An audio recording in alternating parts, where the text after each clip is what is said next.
Welcome back to another edition of the Derek Evans Show, where we talk about the Shinsei method and other topics relevant to you, to your business, to your work, to your family, to your life. Finding the value in what you do.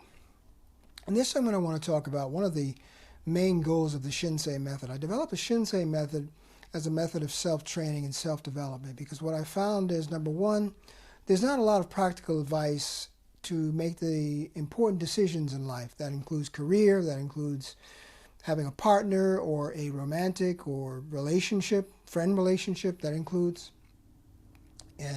also family relationship. It includes all relationships. It includes relationships in work and business. Because one of the things that I mentioned in one of the books that I wrote previously, which you can find at Amazon.com, How to Motivate People in Business and Life, and How to Communicate in Business and Life.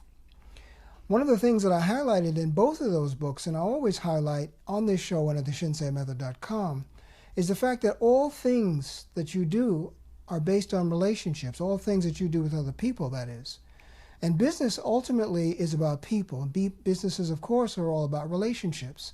You can't have a business unless you have at least two people, a producer and a consumer, or a company or a business and a customer.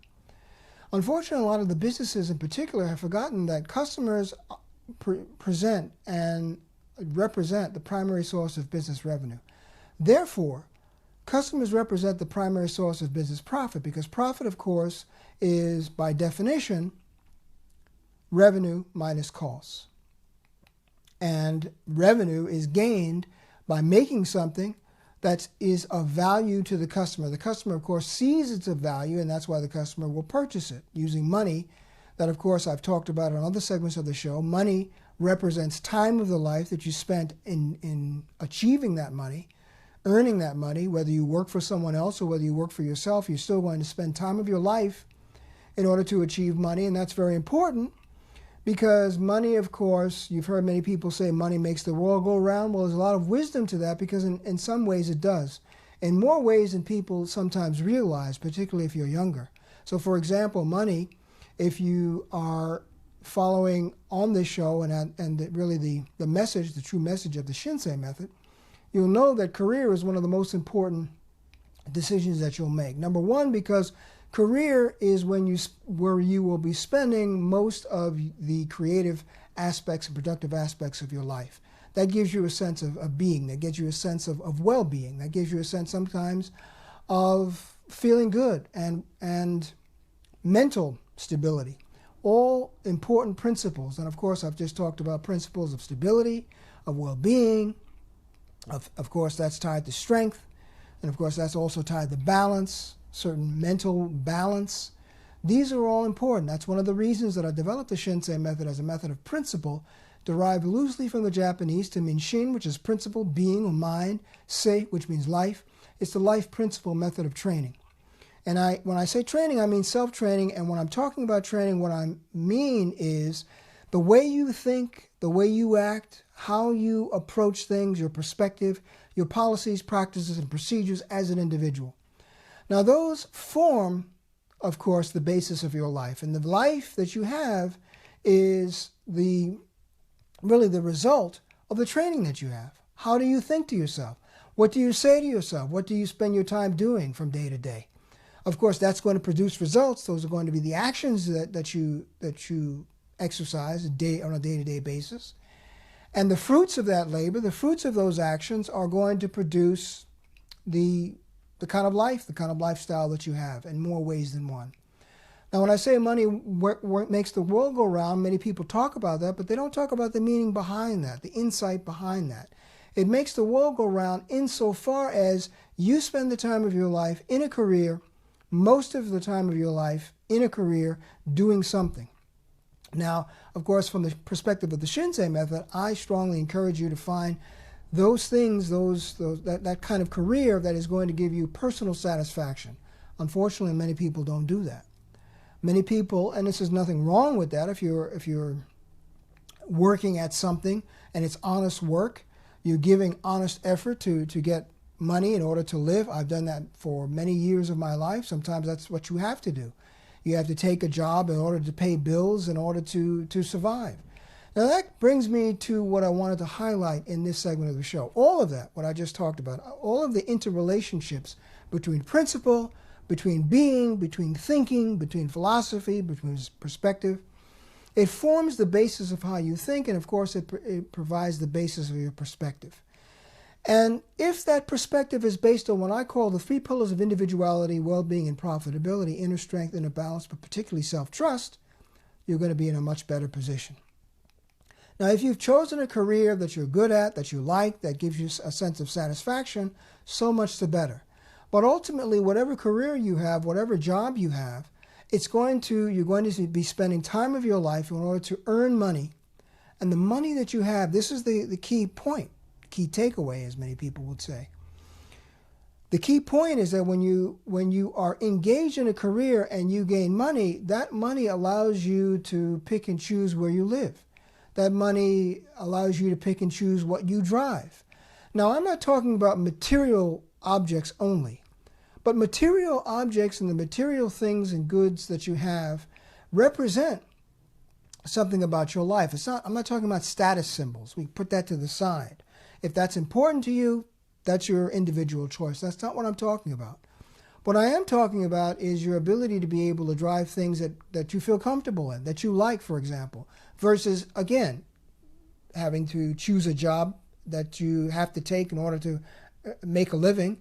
The same can be said if you're choosing a car just to be able to get around, but that you really don't like, that may not run very well, etc. Well, that has a lot to do with money, your ability to be able to afford the type of car you would like to drive. And then, of course, that extends to where you live in terms of your community. What kind of community do you live in? Do you live in a community where you feel you have more affinity to the people that live there? Maybe they exercise more regularly. Maybe they have more regular lifestyles. Maybe they have more productive lifestyles, and you see the fruits of that labor, and that, of course, gives you your own inspiration. Or do you have to live like I have had to do in many years of my life in an apartment around people who don't seem to work at all? How they pay the bills, I have no idea. I don't know how they are able to get along because they're coming and going. There's no sense of stability. There's no sense of direction. There's no sense of dedication, discipline, all of the things that are important in order to build a life, to build what I call inner strength and a balanced self-trust. Well, your ability to be able to afford what community you live in has a lot to do with those kind of environmental influences. And those environmental influences can have a positive or a negative impact on you. So when you talk about money making the world go round, there's a lot of wisdom to that. Unfortunately, when many people talk about it, they talk about it only in terms of material possessions, and there's no deeper reflection than that.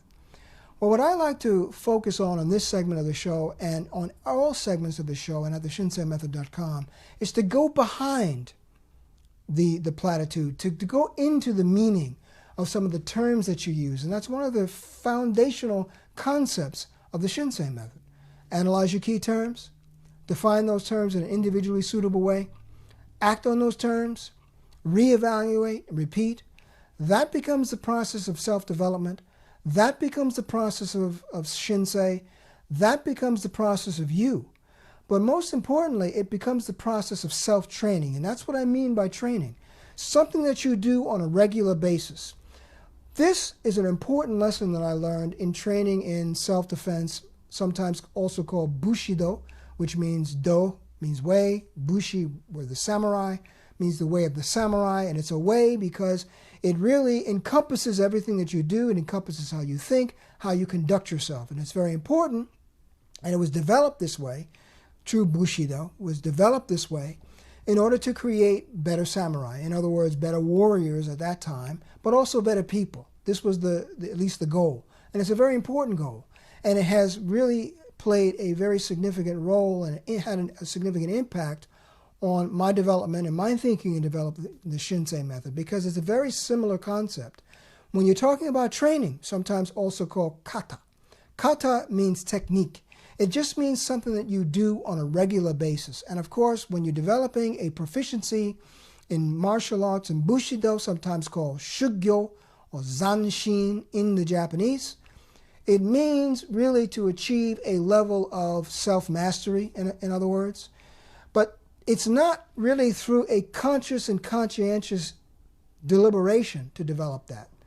It is on the one hand, but on the other hand, you achieve it through practice, and you achieve it really through the development of intuition. I like to give the example often of typing or driving to understand this concept of Zanshin Shugyo, or also sometimes called Makoto or Mushin. Sometimes it's translated to mean no mind. You'll see that in some books, but that's a very really inaccurate description of the concept. I like to use the word intuition or second nature. We understand that in the West because when you drive a car or when you type and you develop a certain proficiency at either one, you can do it without actually looking at the keyboard or looking at the brakes or the accelerator or the steering wheel, or if you drive a manual, the stick shift. You don't have to look at those after you've developed a certain level of proficiency at doing that. Why? Because you continue to train in it. And of course, when I'm talking about training, I'm not talking about what you normally see people doing when they drive or they type. I'm talking about true proficiency, where they are driving and typing safely, accurately, with competence. Well, of course, to develop a level of competence requires discipline, skill, ability, focus. Again, very important principles, but they tend to be principles that you don't get a lot of social support to develop. And that brings me full circle back to what I wanted to talk about in this segment of the show, and learning to have value or finding value in what you do. Competence is a value. Knowledge is a value. Ability is a value. And these are very important values toward which to strive. And when I'm talking about finding the value in what you do, it's those values: competence, ability, knowledge. But unfortunately, in many social settings, you don't get a lot of social support to do that. There's a lot of distractions. People tend to be very hysterical about things. They make a lot of jokes in this culture in particular. There's a lot of unseriousness. But of course, those are the complete opposite of what you need in terms of character development. If you want to develop competence, knowledge, ability, skill, what you need is, of course, focus, a certain level of quiet time, discipline, concentration. These are the important principles to develop what I call, of course, or what anyone would call, competence, in the ability to do something with a true level of competence, where you know what you're doing because you're doing it effectively, you're producing positive results. And it's not something you have to think about and deliberate too much or too much in depth. Or at least if you do have to think about it and you have to develop, maybe you encounter a new problem as an accountant, as a professional, as a lawyer, in business, as a manager, etc., or just in your everyday life as a parent. If you encounter a new problem, you can figure it out because you have that problem-solving skill. You've developed it over a period of time. But how did you develop that skill? You develop that skill by valuing the value of problem-solving and, of course, practical solutions. Now, if you don't have that value, you don't have a very strong incentive to develop this quality and practice of problem-solving. And you particularly won't develop it in many social settings that don't encourage you to develop it if you don't have a level of self-trust, inner strength, and a balance. In other words, the ability to say to yourself that problem-solving is an important value. It doesn't matter what other people are doing. I know it's important because it produces very positive results. I feel better if I'm doing what I'm doing, if I'm driving safely and accurately within the speed limit. So, for example, when I drive, I tend to drive a little under the speed limit, because I feel that the speed limit tends to be a little bit too fast, particularly in where I live currently, where there's a lot of reckless driving. And the only way, I can't control what other people do, but the only way to maintain a level of safety is to drive more slowly so that I can react in time to compensate. It's an unfortunate thing. The more productive members of society, unfortunately, if the society becomes less reality-oriented, it puts a greater burden on the more reality-oriented people, the people who are striving toward competence and constructive values. It puts more burden on them. And it's an unfortunate thing, but it's a reality. So what I like to do, and what I have developed over my life, is develop what I call a survival philosophy. And that is really one of the true goals of the Shinsei method. It's a survival philosophy because it's a matter of establishing balance. It's not just that you are going to compensate for what other people don't do, but you're going to also realize that this is the way it is and take the proper steps to protect yourself in various situations to strike the balance for yourself. So in other words, if you feel comfortable in doing extra work for other people, that's your individual choice. But realize that that is not necessarily a fair situation. So if you find yourself in a situation where you're doing far too much for far too little reward, that's the time to adopt a slightly different philosophy and maybe do a little bit less. Not because you're trying to be persnickety or you're trying to be petty. Getting away from that. That's unfortunate. That's an unfortunate result of many of the social settings in America. People tend to be very petty. It's an unfortunate thing. I wish it wasn't like that, but it is what it is. And it's better to just face that and take that into consideration when you're developing a philosophy. Now, I'm not taking a Pollyannish approach on this show or at theshinseimethod.com, so understand that. What I'm talking about is a reality-oriented, survival-oriented philosophy for yourself that takes into consideration that these fundamental principles that are important to develop things like competence, skill, knowledge, and ability remain valid and valuable. But there's a lot of other people that don't give the proper compensation, time, attention, and value to these important principles. And that's just the way it is. So when you're in social settings where there is not that competence, you have to adapt a different philosophy and a different perspective. Now, that doesn't mean throwing these values away. And this is one of the reasons, again, that I developed the Shinsei method. Because it becomes very discouraging in many social settings when you are practicing things like taking corrective action. I find this to be very common. You want to take corrective action to stop too much noise when people are making too much noise, which they often do, or from being distraction or doing distracting things when you're trying to focus and concentrate, or really just doing anything that's creating an obstacle, an unnecessary obstacle to what you're doing. Not being cooperative, as a lot of people tend not to be. Or not being sincere, as unfortunately a lot of people tend not to be. Now, if sincerity is important to you, or taking corrective action is important to you, or understanding what you're doing, which means enlightenment and a certain amount of illumination, clarity, these are all important goals to you. Well, if you're in many social settings that are not creating the environment that allow those to take place, it's important to have a philosophy that deals with that. And that really is one of the purposes of the Shinsei method. I talk about it in many ways, in various ways, on this show and at theshinseimethod.com, but that's one of the fundamental goals of the Shinsei method, to develop an individualized and independent survival philosophy that will allow you, instead of throwing away these values and saying, I'm not getting a lot of social support for taking corrective action in my work, in my family, in my community, so therefore I'm not going to do it anymore. Perfectly understandable. It's a reasonable conclusion to draw. I've drawn it myself. But it's not very conducive to self-growth and self-development. Now, what I will not do is what a lot of people do, is in that they then try to convince you that therefore you should continue to do that for other people, even though there's no reward, and even though it may get you fired in many social settings, or get you kicked out or booted from social settings. Even though it may do that, keep doing it. That just doesn't really provide much satisfaction, and it's not very sensible. What is far more sensible in my way of thinking is to continue to maintain the values in your individual and personal life, and then just be guarded in social settings where you may not be in a situation where you can exercise to the fullest extent this perspective of taking corrective action.